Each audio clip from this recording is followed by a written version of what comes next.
आगे देखते हैं कि एक बहुत सिंपल सा कॉन्सेप्ट है रिवर्सिबल रिएक्शंस का, जो कि सिंपल कॉन्सेप्ट है बट थियोरेटिकली बहुत ही इंपॉर्टेंट हो जाता है थर्मोडायनामिक्स में। तो रिवर्सिबल प्रोसेस क्या होता है कि मान लीजिए एक सिस्टम है पिस्टन का। तो अगर मान लीजिए यहाँ पे आपका कुछ अंदर का प्रेशर कुछ है, सिस्टम का कुछ प्रेशर है और बाहर से कुछ एक अप्लाइड प्रेशर लग रहा है। आप कुछ प्रेशर डालते हैं ना, जब वॉल्यूम को चेंज करवाना है या सिस्टम को चेंज करवाना है, तो आप एक्सटर्नल कुछ प्रेशर डाल रहे हैं। तो मान लीजिए प्रेशर कुछ था सिस्टम का और अप्लाइड प्रेशर आप अब भी डालना शुरू कर रहे हैं, ठीक है। तो वो ऐसे करके आप उसको प्रेशर डाल रहे हैं कि सिस्टम का प्रेशर और जो अप्लाइड प्रेशर है ना एकदम बराबर जा रहा है। तो मान लीजिए यहाँ पर 10 था, तो इनिशियली आपका 10 था और आपको इसको बढ़ा के 100 पे ले जाना है। तो आपने हल्का हल्का से देना शुरू किया। मान लीजिए 10.00001 क्या बोलते हैं एटीएम प्रेशर आपने उसमें लगाया। फिर उसके बाद मतलब क्या हो गया, ऑलमोस्ट इक्वल रह रहा है, तो बहुत कम, एकदम कम प्रेशर लगाया। तो वो अगर हमेशा एकदम हल्का हल्का प्रेशर बढ़ाते बढ़ाते आप जा रहे हैं, तो वो जब जाइएगा आप बाहर का प्रेशर बढ़ाए तो अंदर का भी आपका प्रेशर बढ़ जाएगा। तो अगर ये आप सिस्टम का प्रेशर और अप्लाइड प्रेशर हमेशा ऑलमोस्ट इक्वल रखते हुए अगर आप उस सिस्टम को चेंज करवा रहे हैं, तब वो आपका होता है रिवर्सिबल प्रोसेस।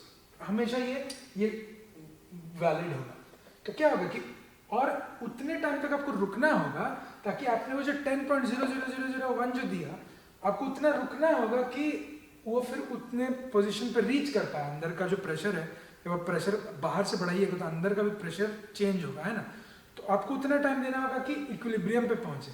तो इस स्टेट में क्या होगा ना कि हमेशा ही जितने भी इंटरमीडिएट स्टेट होंगे, 10 से आपको मान लीजिए 100 एटीएम पे जाना है, तो इंटरमीडिएट जो भी स्टेप होगा ना, सारे इंटरमीडिएट स्टेप्स जो होंगे इक्विलिब्रियम पे रहेंगे।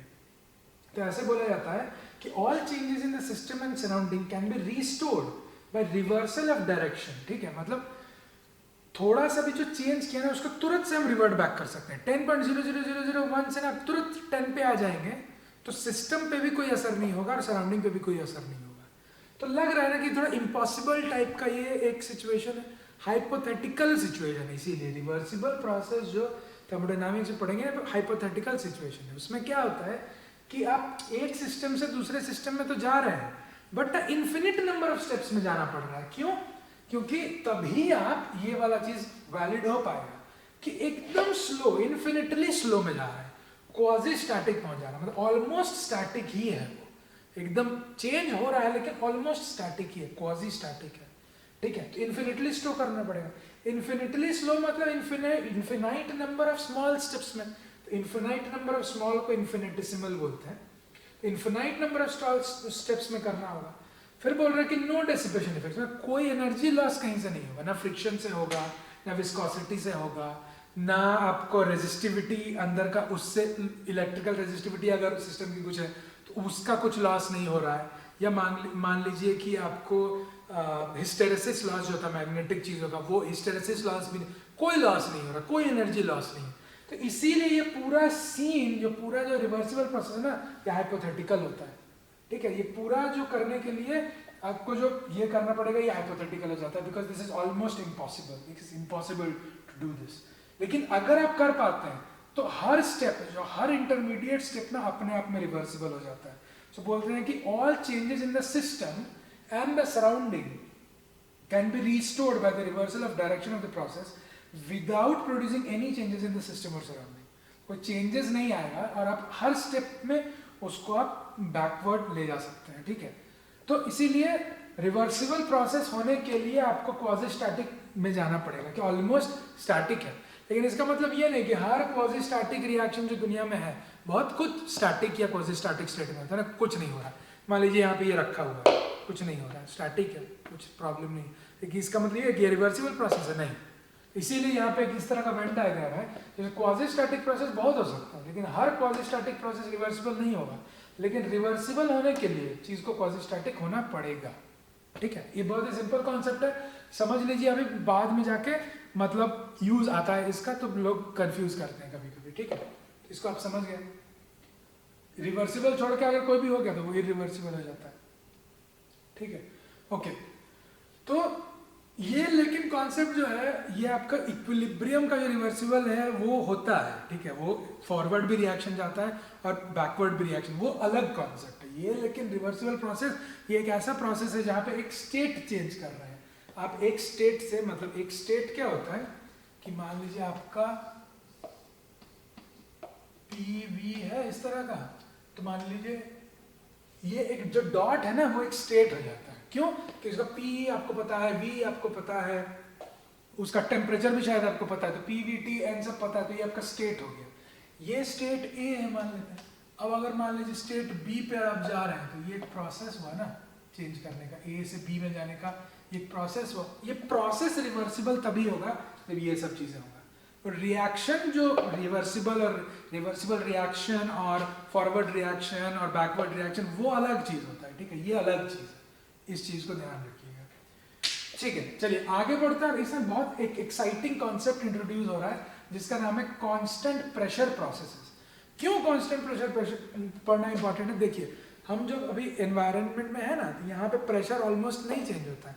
मान लीजिए जब रिएक्शन में यहाँ पे हम 1 घंटा पहले से पढ़ा रहे हैं, अभी से आपका पहले का टेम्परेचर में बहुत ज़्यादा चेंजेस नहीं होता है। अगर कुछ चीज़ों में अगर प्रेशर चेंजेस हो भी ना है ना, वेदर में मान लीजिए कि बोलते हैं कि लो प्रेशर के टाइम पे साइक्लोन आ गया, वो प्रेशर चेंज बहुत ज़्यादा नहीं होता, 1% या उससे भी कम प्रेशर चेंजेस होता है। एटमॉस्फेरिक प्रेशर चेंज है ना बहुत कम होता है। इसलिए कांस्टेंट, अगर एटमॉस्फेयर में प्रोसेस बहुत ही प्रेशर आपका कांस्टेंट है तो होगा ना कि कांस्टेंट प्रोसेसेस को पढ़ लेते हैं। मान लीजिए जब रोड पे जा रहे हैं, मान लीजिए आपका चिमनी में से धुआं निकल रहा है, वहाँ एक प्रोसेस हो रहा है, तो वो कांस्टेंट प्रोसेस ही है आपका, कांस्टेंट प्रेशर प्रोसेस है, तो वो पढ़ना जरूरी है। क्योंकि अर्थ के सतह पे ऑलमोस्ट मोटा मोटे प्रेशर कांस्टेंट ही रहता है ना, इसीलिए कांस्टेंट प्रेशर प्रोसेसेस पढ़ते हैं। प्रेशर को कांस्टेंट कर देते हैं, देखते हैं क्या होता है। प्रेशर को कांस्टेंट कर दिया मतलब डेल्टा P 0 प्रेशर में चेंज नहीं हो, उसे जिसको आइसोबैरिक बोलते हैं। देखेंगे बार से प्रेशर मेजर किया जाता है, 1 बार 2 बार से जो बोल रहे थे, तो प्रेशर 0 आ गया, तो आइसो मतलब सेम, बैरिक मतलब प्रेशर सेम हो गया, ठीक है। तो मान लेते हैं कि एग्जॉस्ट पाइप है आपके पास, ठीक है। इस एग्जॉस्ट पाइप के अंदर में आपके गैस मॉलिक्यूल्स हैं, सब कुछ टेम्परेचर है, अंदर का प्रेशर है, वॉल्यूम है, ठीक है। अब वो एग्जॉस्ट पाइप से ये गैसेस निकला, प्रेशर तो देखिए सेम ही रहा ना। एटमॉस्फेयर में गाड़ी आपके एटमॉस्फेयर में थी, प्रेशर तो आपका यहाँ का प्रेशर यहाँ का प्रेशर में कोई डिफरेंस है नहीं ना। मान लीजिए हम भी यहाँ पे एक बॉटल ले लेते हैं, बॉटल के अंदर का प्रेशर अगर वो ओपन टू एयर है, तो एक भी अगर खुला हुआ है तो प्रेशर क्या हो गया, बाहर का अंदर का तो सेम हो गया ना, तो प्रेशर तो सेम है, तो ये P और P सेम हो गया। हाँ वॉल्यूम चेंज करेगा यहाँ पे वॉल्यूम। अब आप बोलिएगा प्रेशर सेम है, वॉल्यूम क्यों चेंज किया? अलग अलग चीज़ चेंज हुआ ना, टेम्परेचर हो सकता है आपका चेंज हो गया, आपको यहाँ पे कुछ रिएक्ट कर गया, उस तरह से आपका ये चेंज हुआ। अब अगर हम बोलेंगे कि एग्जॉस्ट पर ये ऐसा चेंज हुआ, आप W निकालिए इसका, तो हम क्या करेंगे, एक जो डेल्टा W को इंटीग्रेट कर देंगे तो पूरा वर्क आ जाएगा। छोटा छोटा वर्क को जब आप पूरा इंटीग्रेट करते हैं तो एक पूरा जो टोटल जो वर्क किया वो आ जाएगा, है ना। तो यहाँ पे आप P del V लीजिए, तो P del V होता है आपका वर्क, देखे थे तो 1 से 2 में जा रहे हैं, 1 से 2 में जा रहे हैं P del V। अब सिंस प्रेशर कांस्टेंट है तो प्रेशर आपका इंटीग्रल साइन से बाहर आ गया, तो इंटीग्रल साइन से बाहर आया 1 to 2 P del V, तो क्या हो गया 1 to 2 में जो बाहर आया वो आपका हो गया P into V2 minus V1। V2 यहाँ पे 2 था, V1 इनिशियल था, PV2, तो ये V2 minus V1 क्या हो गया P del V। तो यही जब हम पहले पढ़ाए थे कि P del V क्यों होता है, ऐसे ही होता है कि वर्क तो आपका P del V होता ही है, तो ये यहाँ से आपका P delta V हो गया कि जस्ट जो कांस्टेंट प्रेशर अगर प्रोसेस है तो आपका जो वर्क होगा सिंपली P del V हो जाएगा, ठीक है, कोई प्रॉब्लम नहीं है, सिंपल कॉन्सेप्ट है, ठीक है। अब देखते हैं कि एनर्जी में क्या चेंज है, तो यही सिस्टम में डेल्टा E कितना होगा, डेल्टा E होगा, आप सिर्फ DE को इंटीग्रेट कर देंगे 1 से 2 में, तो DE to इंटीग्रेट 1 to 2 में क्या होगा E2 फाइनल माइनस E1 जो इनिशियल था, तो यही क्या होगा। अब फर्स्ट लॉ ऑफ थर्मोडायनामिक्स याद कीजिए, तो DE था, DE क्या होता था DQ माइनस DW, जितना दिए हीट दिए वर्क जितना किया माइनस कर दिया तो DE आ जाएगा, तो यही हो गया। तो ये DE E2 minus E1 is equal to del Q minus del W। अब इसको भूल जाइए, इसको देखिए सर, ये E2 माइनस E1 हो गया आपका डेल DE, तो DE is equal to del Q minus del W। ये जो Q है ना इसको हम QP बोल देते हैं, क्यों इसको हम बोल देते हैं कि तो प्रेशर जो कांस्टेंट पे जो आपका हीट एक्सचेंज हो रहा है ना, तो उसको हम पकड़ लेते हैं Q, और नीचे ऐसे सब्सक्रिप्ट आ गया P मतलब P कांस्टेंट प्रेशर पे, तो यहीं पे लिखे हैं कि Q transferred at P constant pressure पे, ठीक है। और ये dW क्या है, यहाँ से आ गया P delta V, P V2 minus V1। इसको आप अरेंज कीजिएगा ना तो ये आएगा आपको, इसको आप करके खुद देखिए। ये देखिए E2 यहाँ पे रहा और यहाँ से क्या आया माइनस PV2, और अगर माइनस PV2 को इधर लेके आएंगे तो क्या हो जाएगा प्लस PV2, तो इसको एक साथ लिख के इधर देखिए यहाँ पे एक माइनस E1 है, यहाँ पे माइनस साइन देके अगर कर रहे हैं तो मतलब इसका माइनस E1 इधर रह गया है, और ये देखिए माइनस PV1 इधर है, तो माइनस इंटू माइनस हो गया प्लस, इधर इस साइड में जो राइट साइड में था प्लस PV1 था, ये प्लस PV1 जब उधर जाएगा तो माइनस PV1 हो जाएगा, तो यहाँ देखिए माइनस PV1 है, तो ये इसी को माइनस कॉमन लेके हम इसको ब्रैकेट में कर दिए कि E2 plus PV2 minus E1 plus PV1 is equal to QP। इसमें कोई दिक्कत तो नहीं है, सिंपल सा सीधा अरेंज करते हैं वहाँ पे आए।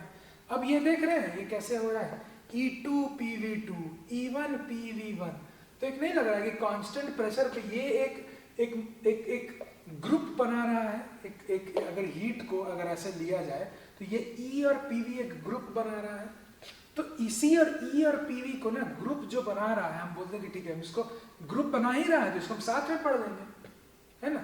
E और PV को साथ में, तो E प्लस PV को हम साथ में लिख दिए तो H हो गया, तो इसको अगर H2 बोल देंगे, इसको H1 बोल देंगे। जस्ट एक मैथमेटिकली सिंप्लिसिटी करने के लिए हम इस दोनों को कंबाइन कर दिए, E2 और PV2 को कंबाइन करके हम H लिख दिए, H का नाम दे दिए एंथैल्पी। तो ये एंथैल्पी कब होगा, कांस्टेंट प्रेशर पे ही होगा।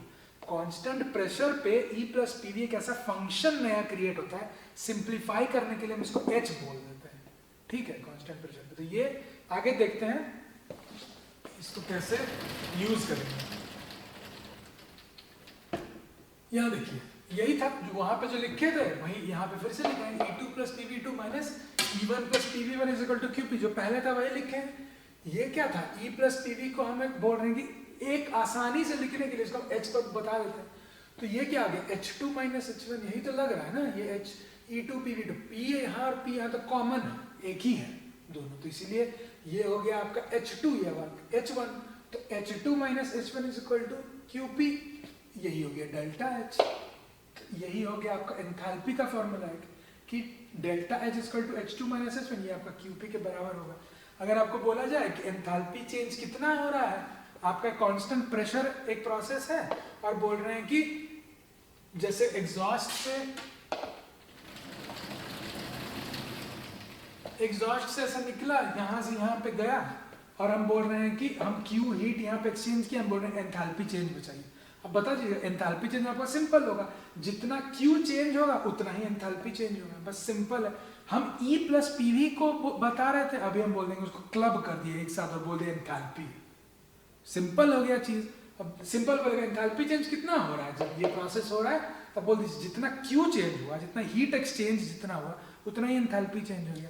अगर हम बोल रहे हैं कि कांस्टेंट प्रेशर पे मान लीजिए 5, जैसे ये बाहर 1 से 2 में गया, बोल रहे हैं कि Q जो है आपको 5 जूल रिलीज हुआ, 5 जूल निकला मतलब एक्सोथर्मिक, तो एंथैल्पी भी कितना हो जाएगा 5 जूल नेगेटिव, तो एंथैल्पी भी उतना ही चेंज हुआ जितना Q चेंज हुआ।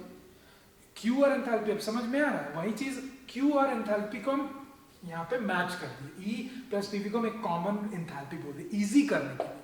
हर चीज डिफिकल्ट नहीं किया जाता ना, डिफिकल्ट क्यों करेगा आदमी, लगता है केमिस्ट्री में हर चीज डिफिकल्ट की तरफ जा रहा नहीं है, इजी की तरफ ले जा रहे हैं हम लोग चीजों को। E प्लस PV को कंबाइन करके एंथैल्पी कर दिया, कब, जब आपका प्रेशर कांस्टेंट हो गया, ठीक है। तो ये आपका हो गया एंथैल्पी चेंज, सिंपल है, जितना आप Q प्रेशर पे चेंज हुआ वो आपका एंथैल्पी हो गया, ठीक है।